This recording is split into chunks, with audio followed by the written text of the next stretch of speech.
H.R. 3463 cuts unnecessary spending in two ways. First, it ends the taxpayer financing of presidential election campaigns and party conventions, a program growing less and less popular for both taxpayers and candidates. Second, H.R. 3463 terminates the Election Assistance Commission, an obsolete government agency originally intended to sunset in 2005. Every federal program, including these, is there because someone thinks that it is a good idea. But if we do not eliminate some programs, then a $15 trillion debt will just be the starting point of our decline into a European-style fiscal crisis. Everyone talks about tough choices, and we have to make them.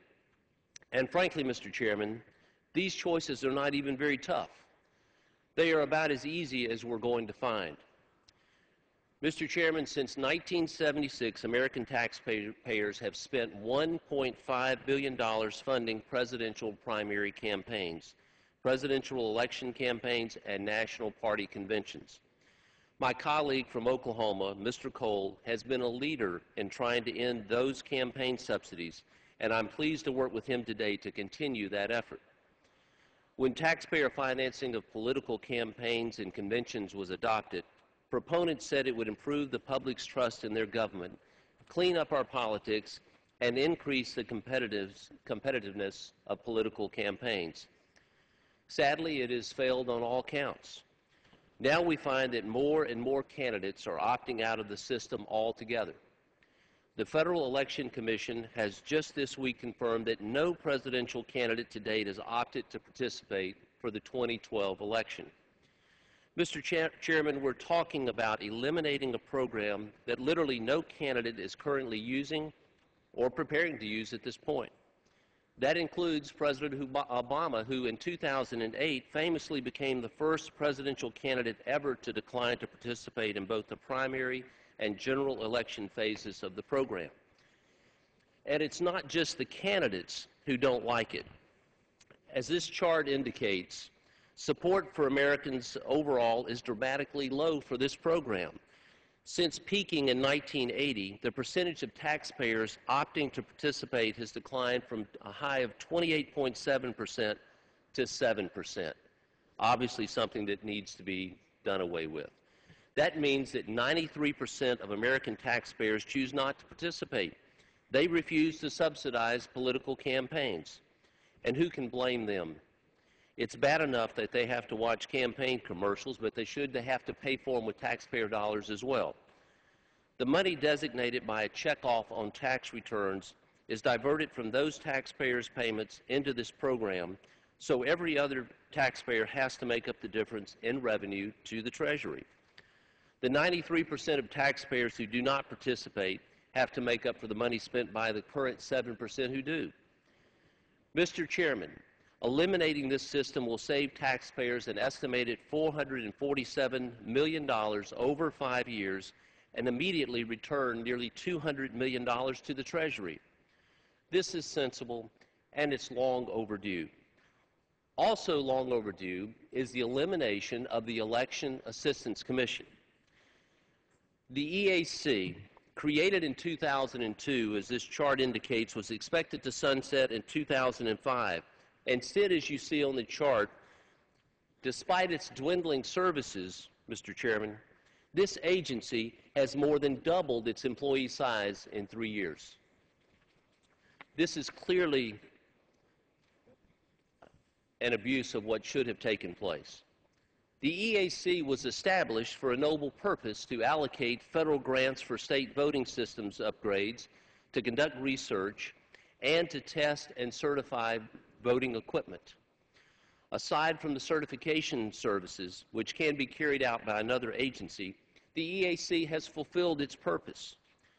Over $3 million has been sent to states over the years to help them modernize their voting equipment. Now the EAC has allocated all of its remaining election grants and even zeroed out its requests for additional grant funds in its last 3 annual budget requests.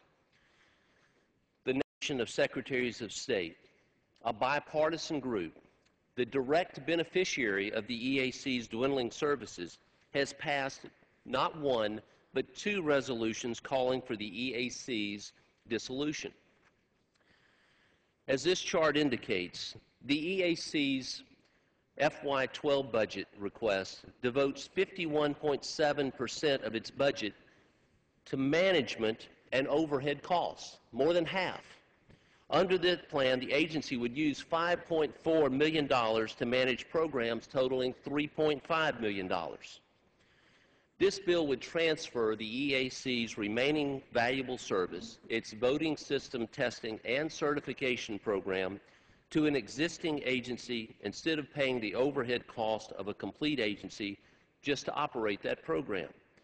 Like its predecessor bill, H.R. 672, this bill maintains an advisory system to give state and local election officials input into the testing and certification program.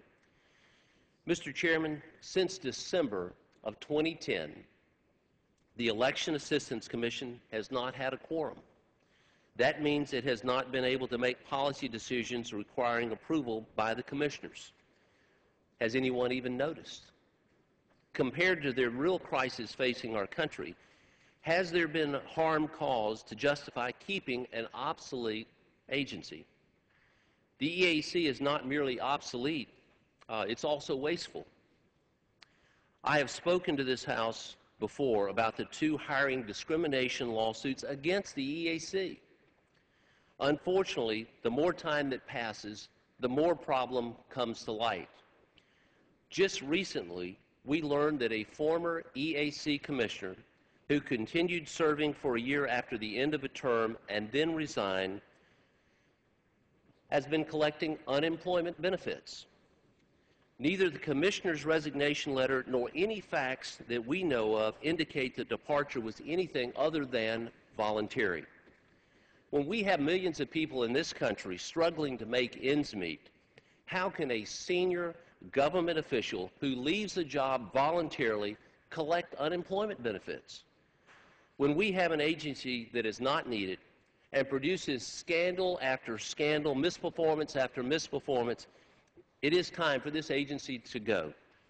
According to the CBO, dissolving the EAC will save taxpayers $33 million over the next 5 years. Mr. Chairman, we have a $15 trillion debt. We have to start somewhere. We now have annual deficits over $1 trillion. H.R. 3463 eliminates one government program that virtually no one uses and shuts down an agency that has completed the task that it was assigned. Amazingly, we've had proposals not to shrink these programs, but to expand them. Only in Washington is the answer to dysfunction expansion. This bill will not cure all of the problems that we have on its own, but it is one of many steps we're going to have to take. Otherwise, we will sink deeper and deeper into debt and trap our children and grandchildren into a downward spiral. Today is the time to act, and this agency and this program are the place to start. I urge my colleagues to support H.R. 3463, and I reserve the balance of my time.